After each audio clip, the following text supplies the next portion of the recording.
Hello दोस्तों, इस video में हम केनरा बैंक के रेगुलर सेविंग्स अकाउंट्स को कंपेयर करेंगे यूनियन बैंक ऑफ इंडिया के रेगुलर सेविंग्स अकाउंट्स के साथ में। उसके बाद में हम इन दोनों ही सेविंग्स अकाउंट्स को कंपेयर करके इनके सर्विस चार्जेस को कैलकुलेट करेंगे। उसके बाद में हम ये देखेंगे कि कौन सा बैंक सबसे ज्यादा सर्विस चार्जेस करता है। इसके अलावा वीडियो के लास्ट में मैं अपना भी ओपिनियन शेयर करूंगा कि कौन सा बैंक आपके लिए बेस्ट है 2025 में। तो वीडियो को बिल्कुल भी स्किप मत करिएगा। वीडियो स्टार्ट करते हैं।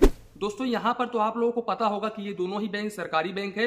बाकी DICGC से इंश्योर है ये दोनों ही बैंक। यहाँ पर आपका 5 लाख रुपए तक का अमाउंट बिल्कुल सुरक्षित होता है। अब हम आते हैं मेन पॉइंट के ऊपर। तो सबसे पहले अगर हम रेट ऑफ इंटरेस्ट को देखें तो यहाँ पर यूनियन बैंक ऑफ इंडिया में 2.75% पर एनम का रेट ऑफ इंटरेस्ट देखने को मिल जाता है सेविंग्स अकाउंट्स के ऊपर। वहीं पर केनरा बैंक में आपको 2.90% पर एनम का रेट ऑफ इंटरेस्ट देखने को मिलता है। दोस्तों यहाँ पर इन दोनों ही बैंकों में एक बेस्ट FD स्कीम्स है। अगर आप यूनियन बैंक ऑफ इंडिया में 456 दिनों का अपना एक FD ओपन करवाते हैं तो यहाँ पर आपको union bank of India 7.30% per annum का रेट ऑफ इंटरेस्ट ऑफर करता है। वहीं पर केनरा बैंक में अगर आप 444 दिनों का अपना एक FD ओपन करवाते हैं तो यहाँ पर केनरा बैंक आपको 7.25% पर एनम का रेट ऑफ इंटरेस्ट ऑफर करता है। अब यहाँ पर अगर हम मिनिमम बैलेंस को लेकर के बात करें तो यहाँ पर देखो, यूनियन बैंक ऑफ इंडिया में अगर आप चेकबुक लेते हो तो ऐसे कंडीशंस में रूरल में 250 रुपए, सेमी अर्बन में 500 रुपए, अर्बन और मेट्रो सिटीज में 1000 rupees quarterly average balance maintain करके चलना पड़ता है। और वहीं पर अगर आप चेकबुक नहीं लेते हो तो ऐसे कंडीशंस में आपको रूरल में 100 रुपए, सेमी अर्बन में 250 रुपए, अर्बन और मेट्रो सिटीज में 500 रुपए क्वार्टरली एवरेज बैलेंस मेंटेन करके चलना पड़ता है। अब यहाँ पर अगर आप इस बैलेंस को बिल्कुल भी मेंटेन नहीं करते हो तो ऐसे कंडीशंस में अगर आपने चेकबुक ले रखा है तो यहाँ पर आपको मैक्सिमम 100 रुपए प्लस GST चार्जेस देना पड़ेगा अगर आप मेट्रो सिटी और अर्बन के कस्टमर्स हो तो। वहीं पर अगर आप सेमी अर्बन और रूरल के कस्टमर्स हो तो ऐसे कंडीशंस में आपको 50 रुपए प्लस GST मैक्सिमम चार्जेस देना पड़ेगा।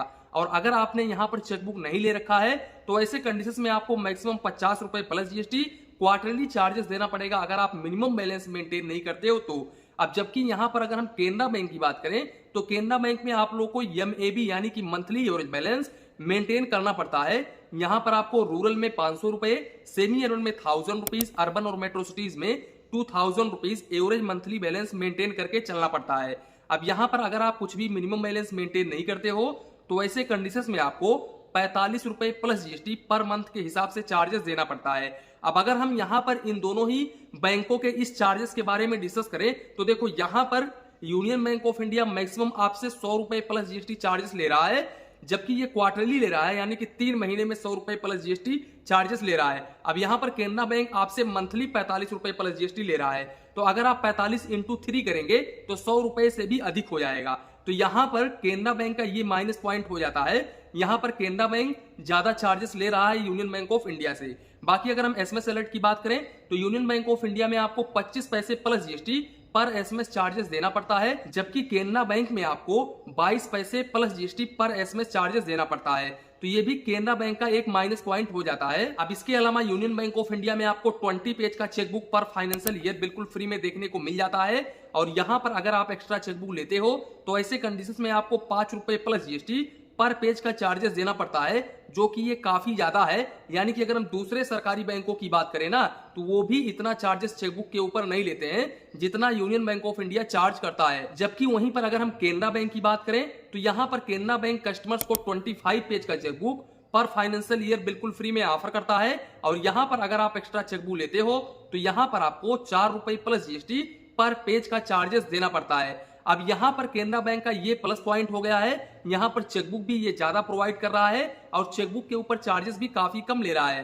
बाकी अगर हम कैश डिपॉजिट की बात करें तो इन दोनों ही बैंकों में आप मंथली 3 बार कैश डिपॉजिट बिल्कुल फ्री में कर सकते हैं, यानी कि 3 ट्रांजेक्शंस बिल्कुल फ्री में कर सकते हैं मंथली। लेकिन अगर हम अमाउंट लिमिट की बात करें तो इन दोनों ही बैंकों ने अमाउंट लिमिट लगा करके रखा है। यहाँ पर आप मंथली 50,000 रुपए से अधिक कैश डिपॉजिट फ्री में नहीं कर सकते हैं। अगर आप इस लिमिट को क्रॉस करते हैं तो ऐसे कंडीशंस में इन दोनों ही बैंकों में आपको 1 रुपीज पर 1000 के हिसाब से चार्जेस देना पड़ेगा। हालांकि यहाँ पर यूनियन बैंक ऑफ इंडिया में मिनिमम आपको 50 रुपए प्लस GST और मैक्सिमम आपको 10,000 रुपए तक चार्जेस देना पड़ सकता है। वहीं पर केनरा बैंक में मिनिमम आपको 50 रुपए प्लस GST और मैक्सिमम 5,000 रुपए प्लस GST तक चार्जेस देना पड़ सकता है।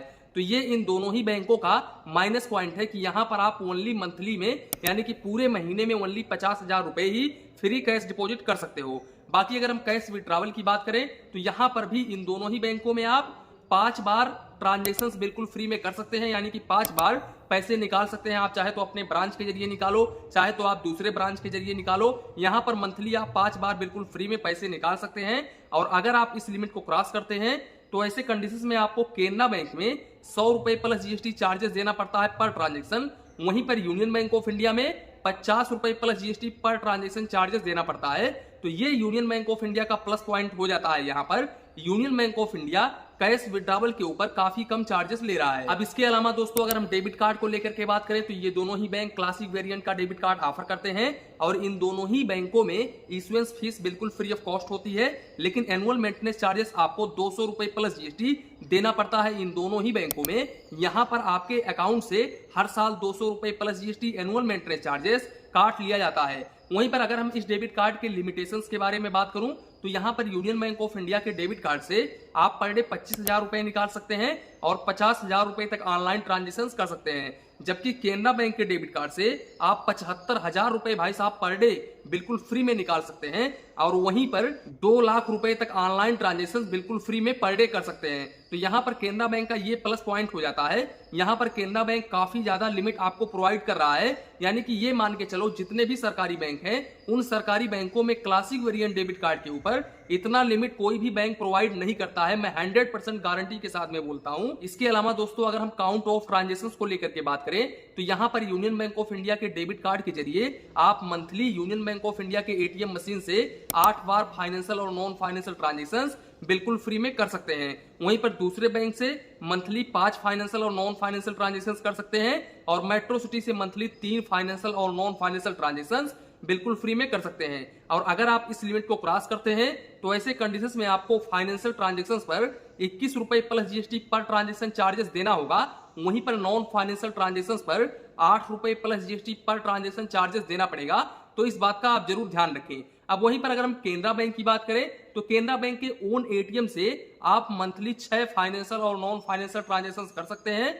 और अगर आप इस लिमिट को क्रॉस करते हैं तो ऐसे कंडीशंस में आपको फाइनेंशियल ट्रांजेक्शंस पर 20 रुपए प्लस जीएसटी और नॉन फाइनेंशियल ट्रांजेक्शंस पर 5 रुपए plus GST per transaction charges देना पड़ेगा।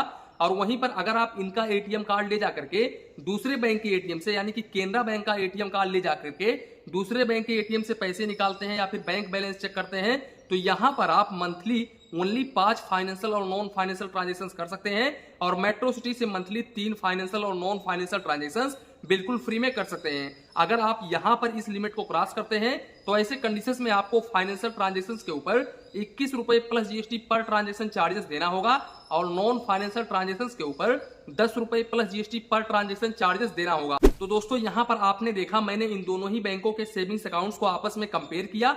अब यहां पर अगर आप मेरी खुद की ओपिनियन मांगोगे कि मुझे किस बैंक में अपना सेविंग्स अकाउंट ओपन करवाना चाहिए, इन दोनों ही बैंकों में से कौन सा बैंक सबसे ज्यादा शानदार है, तो देखो अगर हम सर्विस चार्जेस को लेकर के बात करें तो सर्विस चार्जेस के मामले में केनरा बैंक काफी कम सर्विस चार्जेस करता है और यहाँ पर लिमिट आपको काफी ज्यादा देखने को मिलता है। मैं यहाँ पर ओनली सर्विस चार्जेस को लेकर के बात कर रहा हूँ, सर्विसेज को लेकर के बिल्कुल भी बात नहीं कर रहा हूँ। तो देखो अगर आपको सर्विस चार्जेस को लेकर के चलना है कि मुझे सर्विस चार्जेस काफी कम देना है बैंक में तो आपके लिए केनरा बैंक बेस्ट है। बाकी अगर हम सर्विसेज को लेकर के बात करें तो केनरा बैंक से कहीं ज्यादा बेहतर यूनियन बैंक ऑफ इंडिया है। यूनियन बैंक ऑफ इंडिया के ब्रांच में आपको इतना समस्या नहीं होती है जितना केनरा बैंक के ब्रांच में समस्या होती है। और केनरा बैंक का मोबाइल बैंकिंग जो एप्लीकेशन है भले ही यहाँ पर आपको रेटिंग काफी ज्यादा देखने को मिल जाता है, लेकिन यहाँ पर काफी सारे लोगों का मेरे पास में कमेंट आता है कि केनरा बैंक का सर्वर डाउन हो जाता है, केनरा बैंक के मोबाइल बैंकिंग के जरिए हम पेमेंट नहीं कर पाते हैं, यानी कि काफी सारे समस्याएं हैं केनरा बैंक में, जबकि यूनियन बैंक ऑफ इंडिया में इतनी समस्याएं नहीं है। तो अगर आप सर्विस चार्जेस को लेकर के अकाउंट ओपन करना चाहते हैं तो आप केनरा बैंक में ओपन कर सकते हैं। बाकी अगर आपको सर्विस अच्छी चाहिए केनरा बैंक से तो यहाँ पर यूनियन बैंक ऑफ इंडिया काफी बेस्ट है। तो दोस्तों कुल मिलाकर के यही था वीडियो, इसी के साथ में वीडियो समाप्त करते हैं। वीडियो पसंद आया हो तो प्लीज वीडियो को एक लाइक करिए और अपने चैनल फाइनेंस बैंकिंग को सब्सक्राइब करिए। मन में कुछ डाउट हो, कंफ्यूजन हो तो प्लीज कमेंट करिए। धन्यवाद, मिलते हैं नेक्स्ट वीडियो।